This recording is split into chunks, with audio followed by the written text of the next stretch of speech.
over 100 actions to be implemented on the European level, but also globally by the EU in the coming decade. So it really is a sort of a compass for biodiversity for the EU. And these are the four main chapters of the EU biodiversity strategy. So, so basically concentrate on actions to protect nature better, to restore nature, then to enable a transformative change. And then also we have a chapter on the global dimension of biodiversity. So moving on to the next slide. I have just presented here a snapshot of some of these targets that we have set. These are very diverse targets, as you can see. You can read all about it in the strategy, but we were looking basically at all types of ecosystems. So you can see that there are targets that relate to agriculture, and there we want to increase the use of agroecology. We have targets that relate to forestry. We have targets that relate to marine and river ecosystems and habitats. And we have also species-related targets. So, for instance, we have a target to reverse the decline of pollinators, which is maybe nothing new, but it has now a really new momentum and some more concrete actions related to this. If we move on to the next slide, I would like to present now very quickly some of the recent progress on these targets. But it's also important to look at this biodiversity strategy in a broader political context. That means that it is actually much more in the highlight of this commission, in the spotlight of this commission. Previously, biodiversity had to be, we tried to incorporate it as much as possible into other policies. Today, we don't have to make such a big effort to do that. It's rather the other departments that come to us and ask how can we do more for biodiversity. It also reached a level more or less of climate. It's not exactly there, but the crisis has been recognized.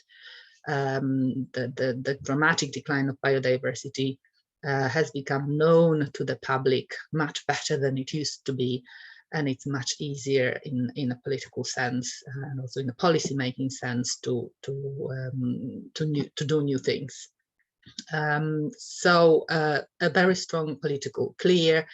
The targets are now more aligned with policies, and we also cut across a range of other policies. Since the adoption, we've had a number of reactions from the different European institutions. So the Council issued their conclusions. So all the member states endorsed the ambition level of the strategy. The Parliament published a resolution where it wanted to generally go even beyond, even further. And also the two committees issued their opinion. And many actions are now on track. So let's now see what all these actions are. And I would like to focus now in the next slide, which you will see is rather big menu of different actions, on those that could be maybe interesting from the perspective of setting standards for this kind of deliverables. On nature protection, we have in the pipeline really a number of guidance documents. So it would be interesting to maybe go through them and take a look at what parts of these guidelines could be related to standardization. And what we are looking at are criteria to identify, designate additional areas for protection, because we want to increase protection of land and sea to 30%. And that includes Natura 2000 areas, so those areas covered by the EU protected areas legislation, but also additional areas, those designated by the member states. And we try to explain in those guidance which areas would count for this 30% target, what this protection should do. We have a target of 10% of strict protection, which is part of that 30% target. And there we also provide guidance on what it means. We also provide guidance on how to manage these sites, how to plan protection there, how they should be connected through ecological corridors, and also what are so-called other effective area-based conservation measures. And these are areas that also count towards this protected areas target. Now, in the next part, next slide, please, of the strategy, which is on nature restoration, we have really a huge menu of actions where potentially standards would play a role. I would like to maybe mention briefly that there is also a number of deliverables from other policy areas that are important, such as the Zero Pollution Action Plan, the Fit for 55 package on climate, the Common Agricultural Policy review, the reviews of Common Agricultural Policy that will also play a role in biodiversity protection and restoration. On our side, however, I think what is very important is the new law that we are now preparing. Hopefully we'll still propose a new draft law by the end of this year, the nature restoration law, where we want to set targets for restoration of specific ecosystems. And that, of course, entails developing a whole new methodology on how to measure the state of the condition of those ecosystems, and then the level of improvement when they are restored, so how to measure restoration. So there, I think it would be also interesting to look at those in more detail from the perspective of possible standardization of methods to measure the ecosystem condition, indicators, etc. That is based on our work called MAS, so monitoring and assessment of ecosystems, that we have now almost finished, and we've published a summary for policymakers, which presents all the outcomes in a very distilled way. The other deliverables would also be potentially interesting. So we have a forest strategy. We will have guidance on forests, in particular old growth and primary forests, guidance on restoring river continuity. That is still ongoing work. There will be a revision of the EU Pollinators Initiative in next year. And then we'll also have some work to do on the urban side, where we want to produce guidance for urban decision makers on how to green their cities. Not so much maybe for standardization bodies on invasive alien species, where we simply are implementing the legislation that is already in place. And there will be a new action plan to conserve marine resources and ecosystems, also produced together with DG Mare, so our marine colleagues. Next slide, please. Then on the side of how to go about it, so the enablers of this transformative change, we are working very intensely on the so-called new governance framework for biodiversity. And there we want to propose a set of tracking tools for biodiversity.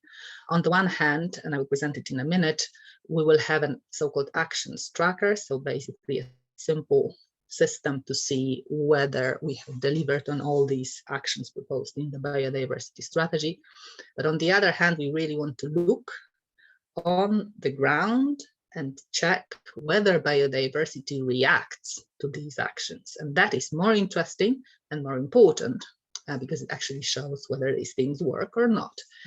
And there we would need to develop a set of indicators related to the targets of the biodiversity strategy, where, of course, it would be important that member states measure progress in the same way. So, for instance, for pollinators, we are already quite advanced. We would like to have standardized measuring methods for the propensity of pollinators. So that's one aspect. So data should be collected in a similar way and then reported to the Commission or to our Knowledge Center for Biodiversity, which we have established together with the European Environment Agency and different departments of the Commission that deal with knowledge and data. And then these data are processed and reported back online so that policymakers, member states, and citizens can see whether we are on the right track or not. So we are now updating expert groups on those monitoring matters, and we will be working closely with them on indicators. That is probably something also of interest to you when we start work on those more in detail. And just to mention very briefly, because I think that's maybe a little bit less of interest here, that a big part, an important part of the biodiversity strategy is work on financing biodiversity.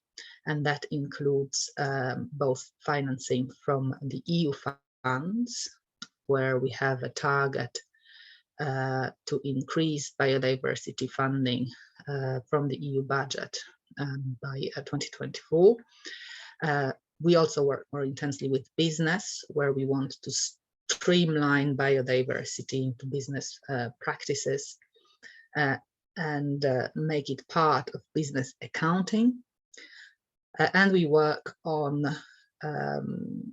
sustainable finance more broadly, where biodiversity will be an important part of the taxonomy regulation. We are now working on a delegated act that will set criteria for green investments in regards of biodiversity. We are closely cooperating with our statistical offices, so with ESTAT, to revise the regulation on national statistics to include natural capital accounting in it, and that is based on the recently adopted new United Nations system for environmental economic accounting. And finally, just to mention that there's a lot going on in terms of research and innovation on biodiversity. Next slide, please.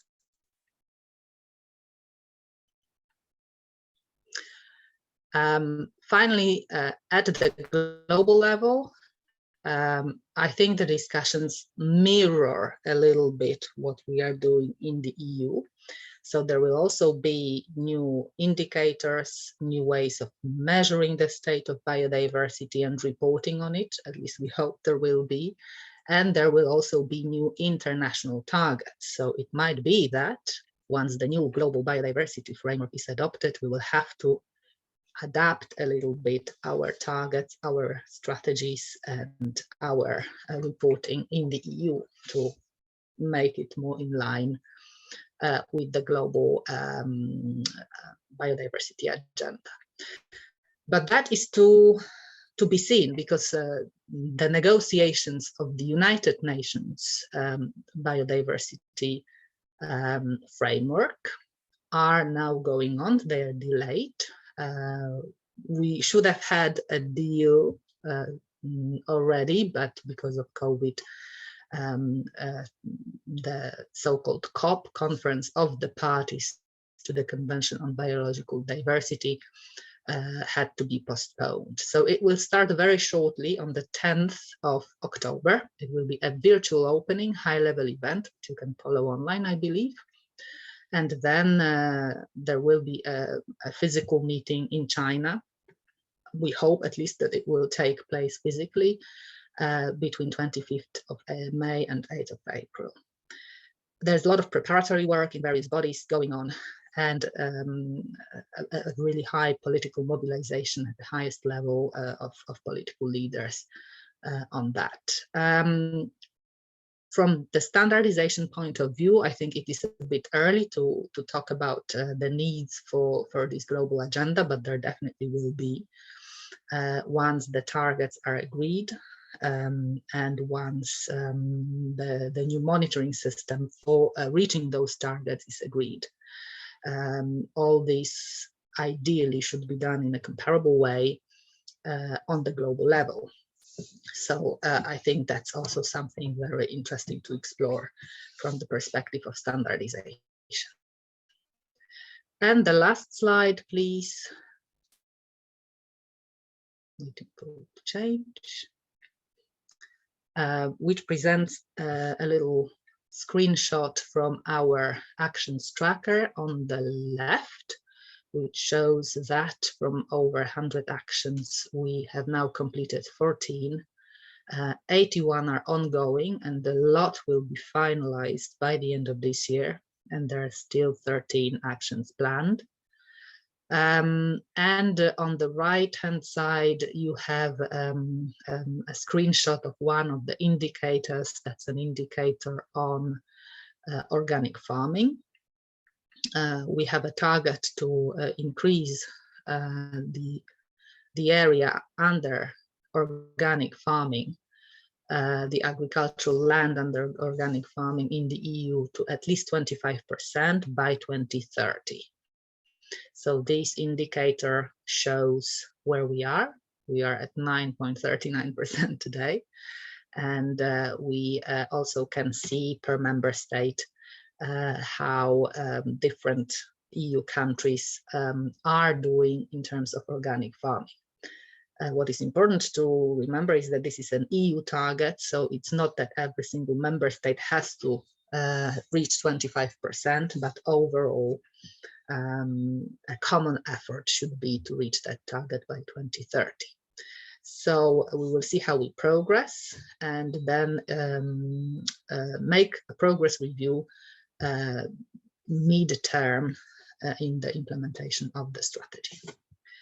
And that is all from my side. I think that was my last slide. If I can ask for the change of the slide, just to make sure, yes. So thank you very much for your attention. Thank you very much, Carolina, for this interesting introduction on what the Commission is working on. I would like now to wake up a bit the audience, because we have more than 180 participants for the moment, and I am going to launch quickly a poll where we would like to know, in fact, who you are, who is today connected to this webinar, at least indicating in what kind of organization you are working, or who do you represent today, so that we have an idea who is in fact registered and following this webinar. While this is running, I would like to ask the following speakers to speed up a bit the presentations, because we're a bit behind the timing. So the aim is to finish this webinar at 11 o'clock. I see that many persons replied the questions already, so let me close the poll now and share it with you right away. And I'm not very surprised to see that most of the participants today are coming from the SEN and SENELEC national members organizations. So welcome, of course, everybody, wherever you're coming from. And then I would just like to continue the webinar with our next speaker, my colleague Andrea Nam, who is project manager in the Energy and Living Department, Standardization and Digital Solutions at the SENELEC Management Center in Brussels, will guide you through an introduction on European standards. Good morning, Andrea, and thank you. The floor is yours.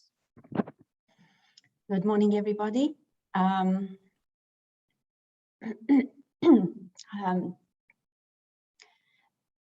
Sorry, I'm just closing the poll questions, which are keep popping up.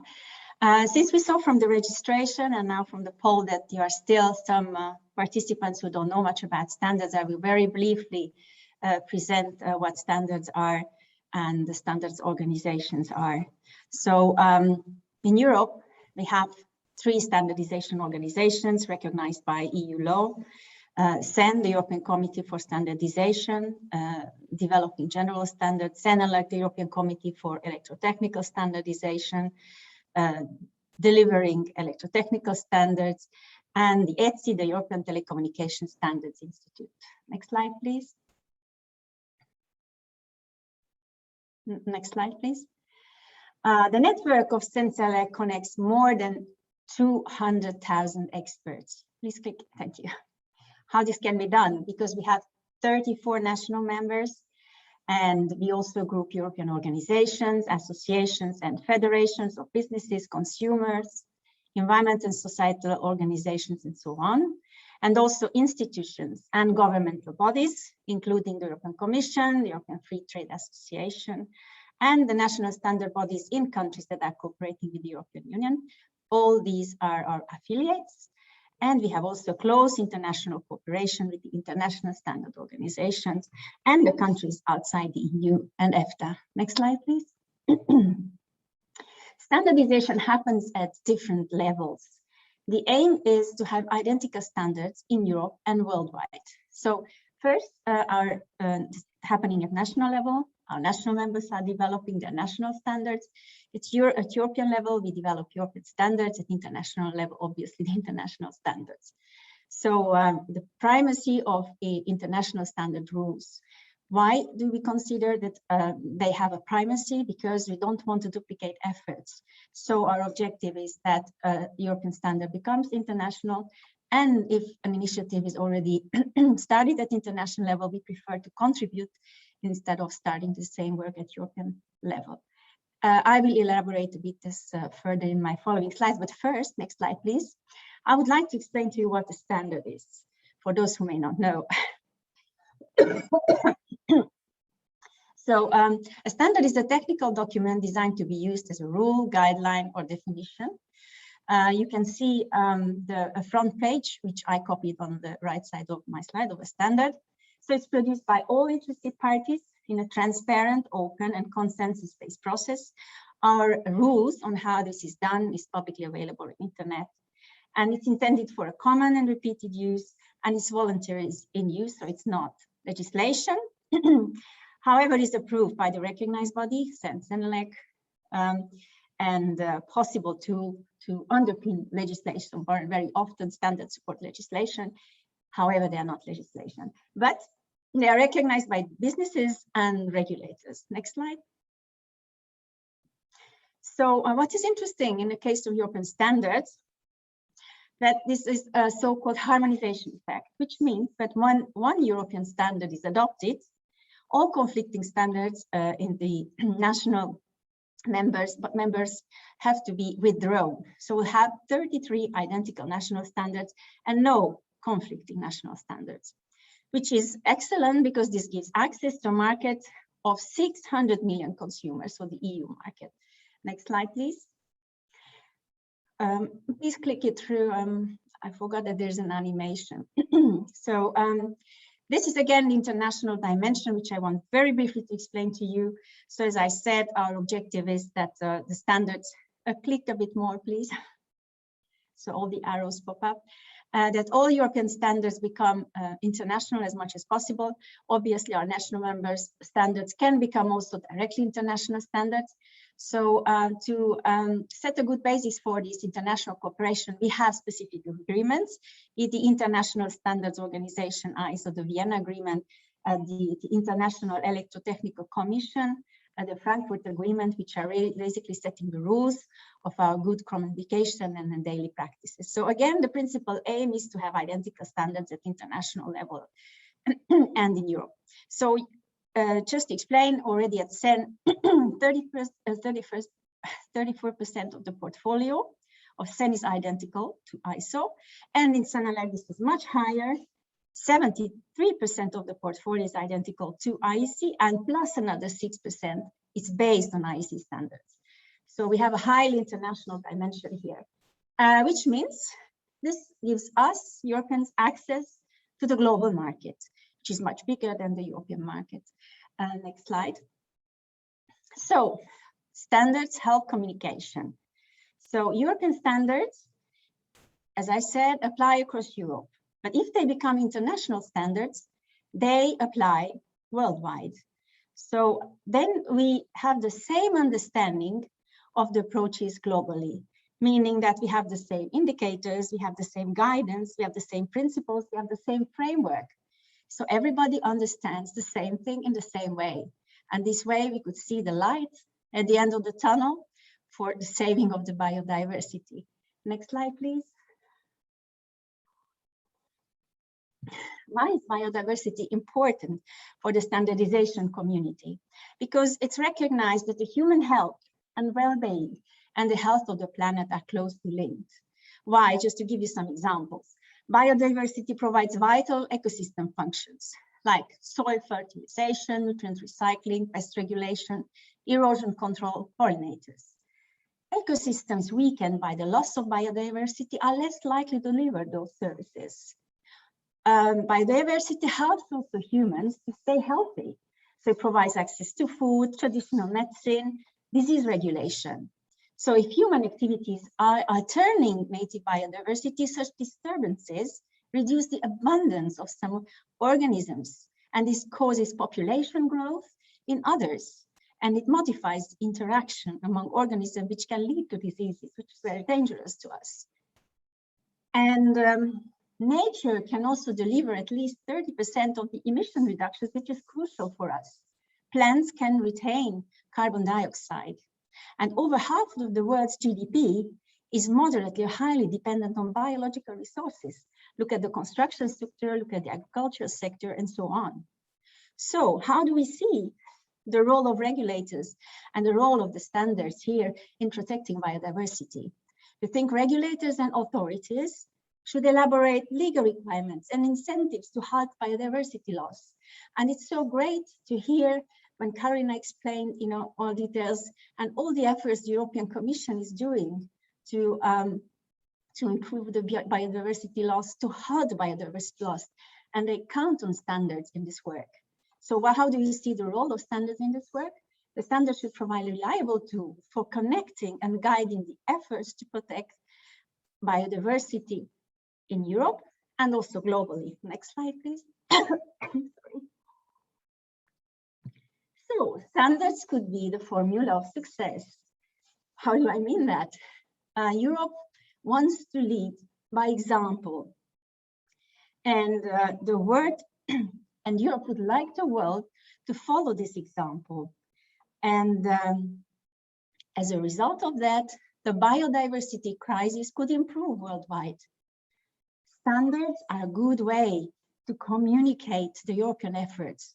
Standards could scale up the European efforts at international level. So standards could unite the world to protect biodiversity. So united by standards, we speak the same language. So I stop here because I had to be brief. And in the following presentations, my colleagues will explain to you in a bit more details on what happened and what's ongoing at international level in standardization, European level, and national level regarding the support of the biodiversity. And you will see also excellent examples. Thank you. Thank you very much, Andrea, for this introduction to European standardization. As we've been introducing this now, we are interested to know who of our attendees is already involved in standardization. So let me launch the second poll, because we would like to know if you're already involved, yes or no, or if you will soon be involved in one of the standardization activities, or if you were maybe active in the past.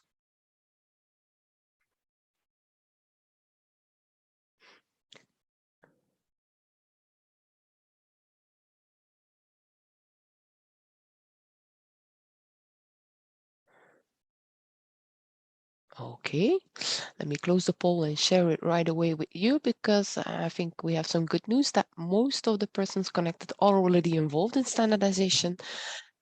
Some will soon be, others will not, but maybe that will change in the past. Who knows? Maybe they don't know yet. That's what we would like. Yes, Yes, please of course. join us. Exactly. So let me stop the sharing right away so that we can continue with our next speaker. We have 25 more minutes to go. If questions remain unreplied at the end, we have foreseen some time for a Q&A. If there is no more time left, we in any case intend to share with you a Q&A report that answers all the questions. Also, I did not mention yet, we will share with all the attendees the presentation as well as the link to the full recording of this presentation later on. So please, without further ado, Ronald Boon should be connected as well this morning. He's the chairman of the Sensenlec Strategic Advisory Body on Environment, so-called SABE Group. Please, Ronald, the floor is yours. Els, thank you very much. Yes, I'm the chair of SABE, and I work more than 10 years in standardization with the Netherlands Standardization Institute.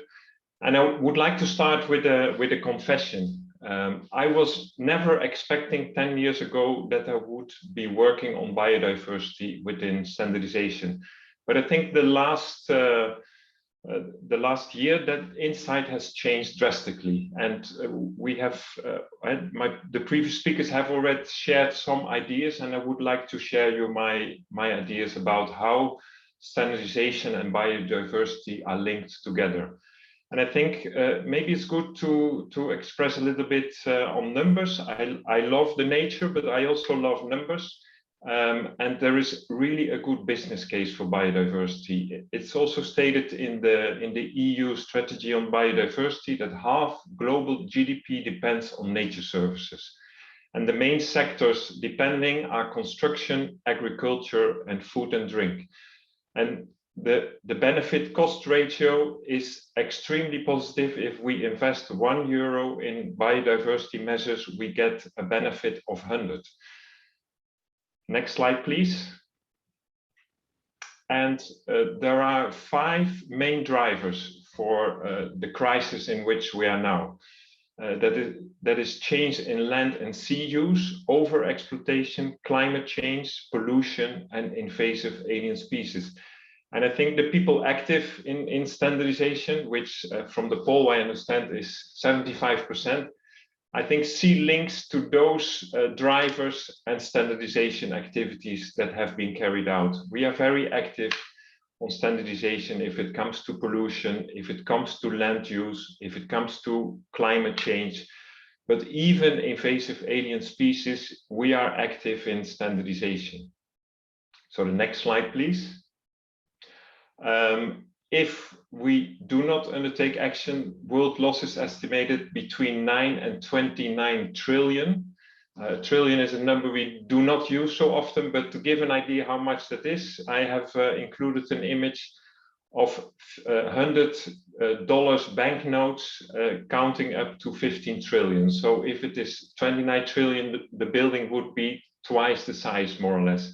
So a huge amount of money in stake here. So that means also it's relevant for many sectors and many actors.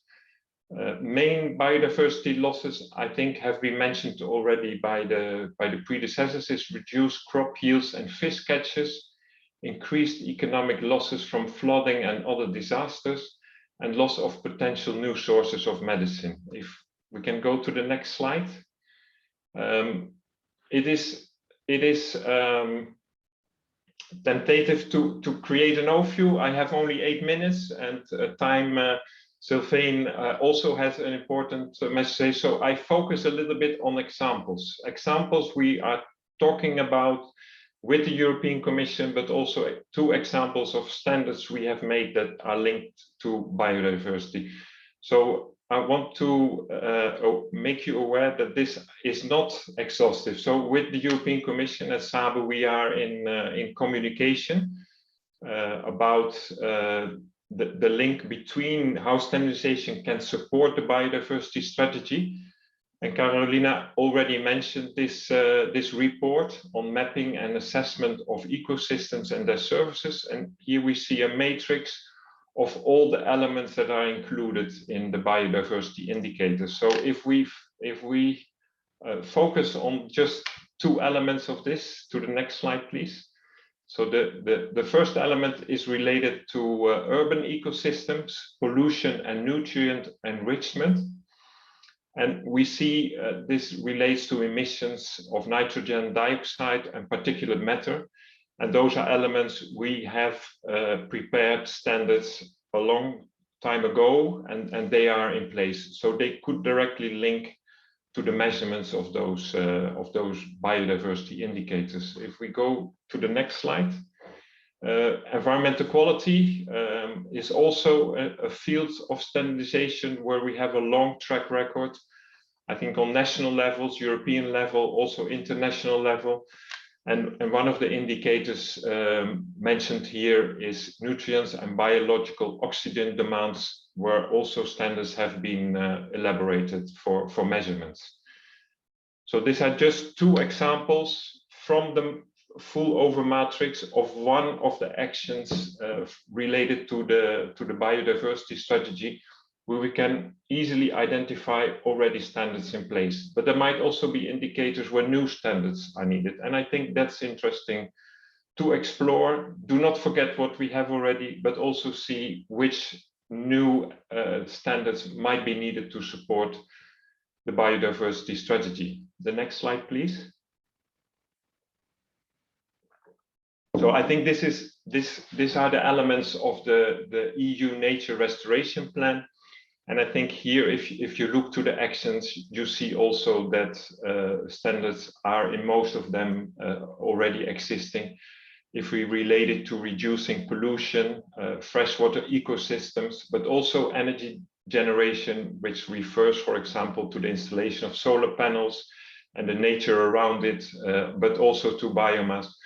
So those activities from the Nature Restoration Plan are clearly linked to standardization. The next slide, please. So two examples on national level that have been elaborated recently related to biodiversity. The first one is from Sweden. The Swedish Environmental Code requires a mapping of natural values of high protective value, and the reality was that a lot of different reports came in, and they felt the need we have to standardize this requirement in the code. So Swedish stakeholders have elaborated a standard on that, which is a big success. It's broadly used for environmental impact assessment, all types of physical planning and procurement. If we go to the next slide.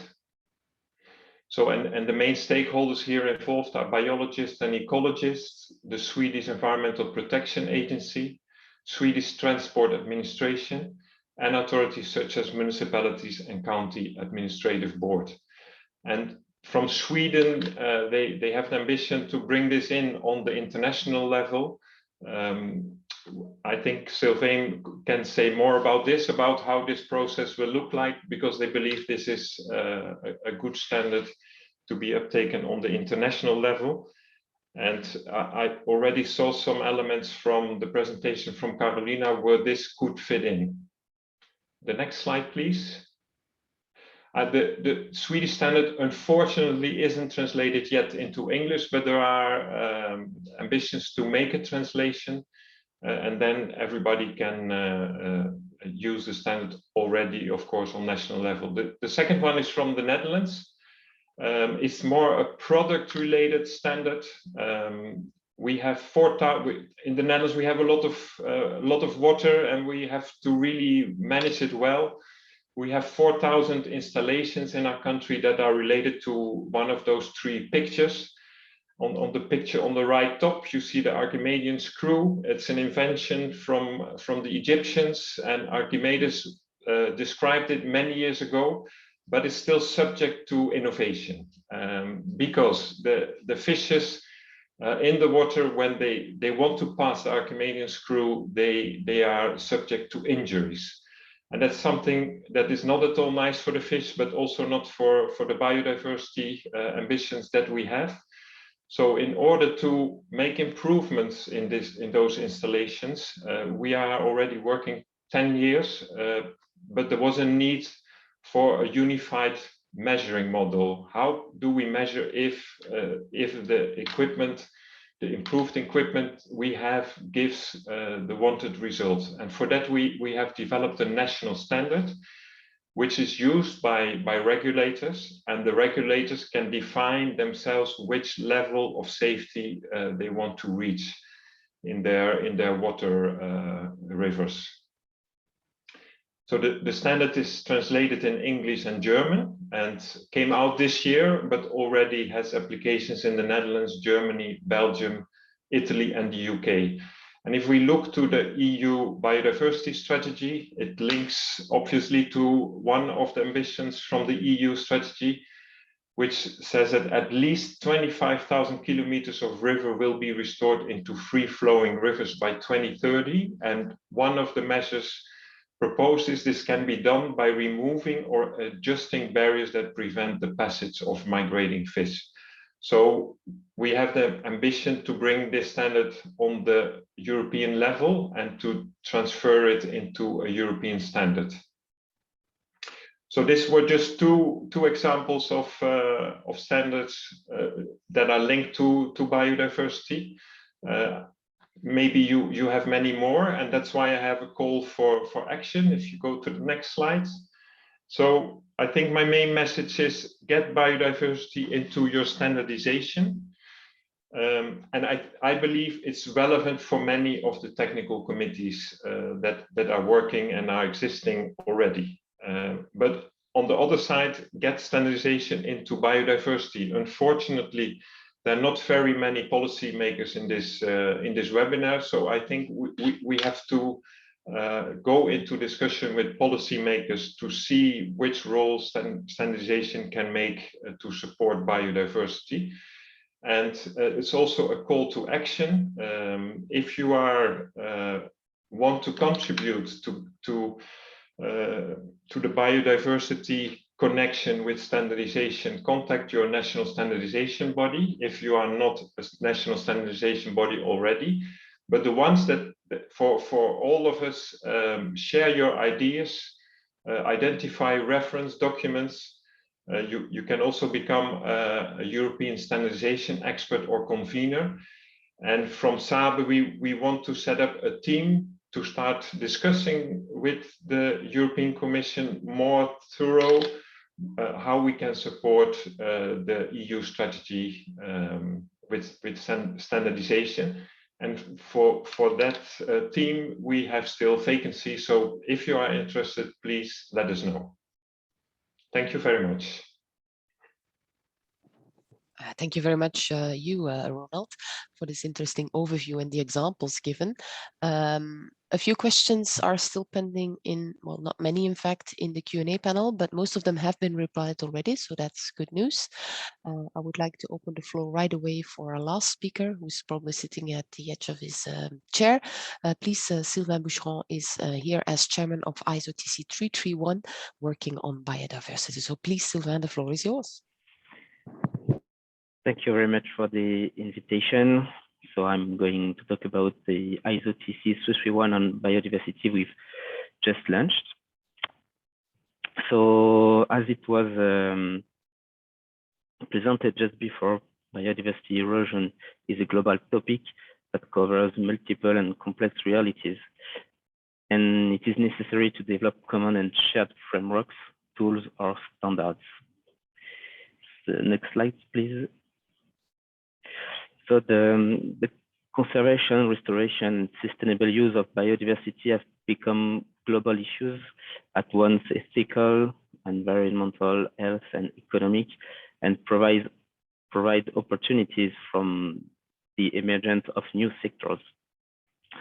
And standardization work on biodiversity was launched at the ISO level in 2020, after France's proposal, creation of the International Committee ISO TC 331 Biodiversity. The aim is to develop, adapt tools to guide the actions of all stakeholders committed to biodiversity. Next slide, please. So why is it essential for voluntary standardization to address biodiversity protection? I do think that biodiversity conservation is a major policy objective, but has only been addressed in standards in a secondary manner. Indeed, until now, biodiversity was addressed as one component or indicator among others, notably in management standards like ISO 14001, for example.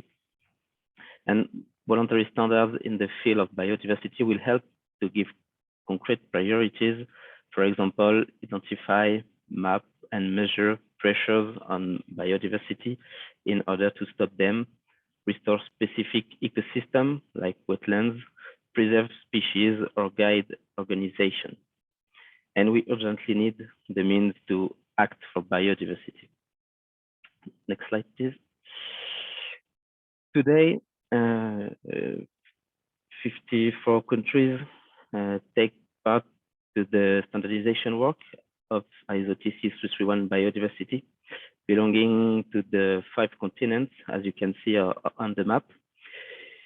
34 participant members, 20 observing members, and there is a strong representation and involvement of the European countries, as you can see. And this is quite clear, I think, that biodiversity largely mobilizes all countries and all European countries. Next slide, please. Thank you. So to be explicit, I'll give you some examples of what we can work on. The main themes that could be addressed in the framework of ISO TC 331 biodiversity are, for example, biodiversity terminology, monitoring, evaluation, measuring, indicators, data reliability, integration of biodiversity into organization strategies, integration of biodiversity issues in territories that could include landscape approach, for example, conservation and ecological restoration, and nature-based solutions that are defined by IUCN as action to protect, sustainably manage, and restore natural or modified ecosystems that address societal challenges effectively and adaptively, simultaneously providing human well-being and biodiversity benefits. So next slide, please. Today, no work has been formally initiated. Consultations are ongoing, but some countries have already developed their own standards on biodiversity. Some quick example, biodiversity net gain in United Kingdom on how to measure if a project is positive to biodiversity. Biodiversity strategic and operational approach for organization, requirements and guidelines, which was developed in France and which gives guidelines to develop a biodiversity strategy for a company, for example. Soil biodiversity measurement in Netherlands, biodiversity and raw material, considering biodiversity protection in the first step of the supply chain in Germany. And last example, biodiversity and the food sector, guidelines on how to improve biodiversity performance of food companies and food retailers in Germany also. So this shows once more that we need to move forward on biodiversity. During the first plenary of the ISO TC 331 just before this summer, we discussed to start with one working group on terminology and 3 ad hoc groups, one on measurement, data monitoring and evaluation, one on restoration, conservation and protection, and one on organization strategies and sustainable use. As you can see, it covers a lot of very interesting topics, and I am sure that will evolve in the future according to the new priorities that there will be. And next slide, please. So taking into account the importance of preserving and protecting biodiversity, the EU biodiversity strategy outlines key action in the EU context, including measures that will help member states to improve and restore damaged ecosystem, and also proposal to green European cities and increase biodiversity in urban spaces. Voluntary standards can help to measure and assess the state of biodiversity, but also the impact of practices and business on biodiversity. And European countries are all concerned by the ISO International Voluntary Standards on Biodiversity, which can be vehicles to support the European Green Deal. And next slide, please. So that's why I think this new standardization initiative attracts new stakeholders.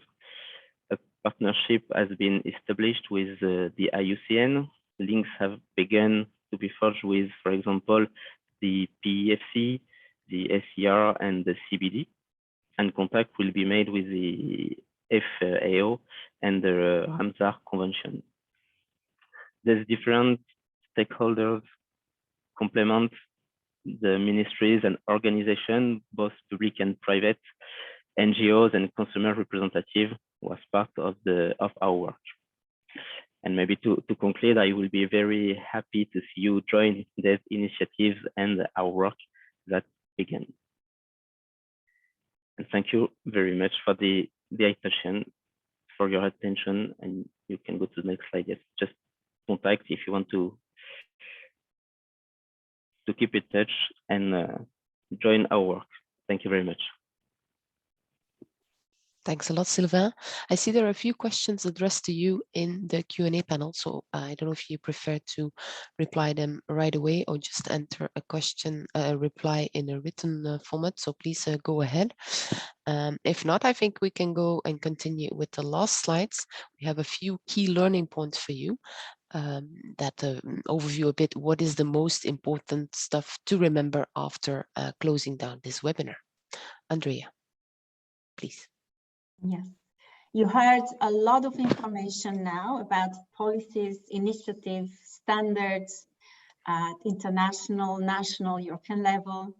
So what we think could be the key learning point of all the information you heard today would be that it's very important that you remember that the human well-being and the health of the planet are closely linked, and this is considered as important for the standardization community.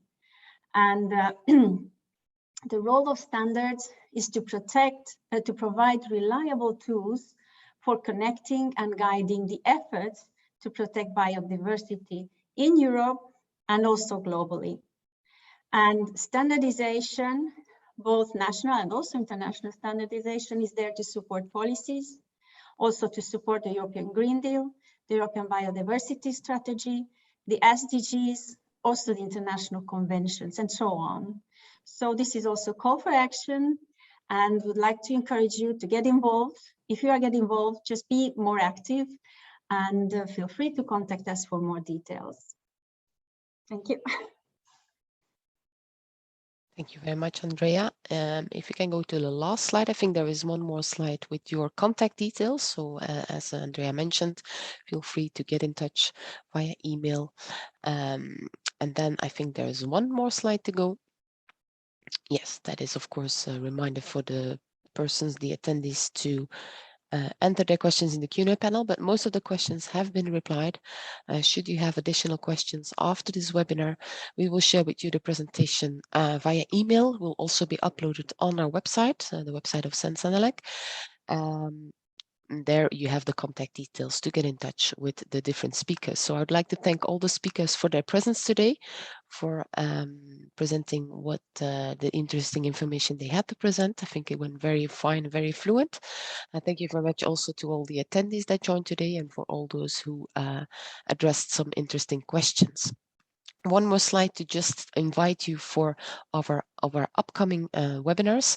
It's not really a webinar, the first one, but we have our Standards Plus Innovation Awards 2021 that will be live streamed on our website the 5th of October in the afternoon. So please feel free to join that live stream. And then there is a webinar celebrating the Vienna Agreement that is existing this year for 30 years. We call that event From Global to Local, Joining Forces to Help Global Standards Create Local Impact. So feel free to register for that webinar. That is on the 11th of October. So thanks again, everybody, and I hope to see you next time for our next webinar. Bye-bye. Thank you. Bye.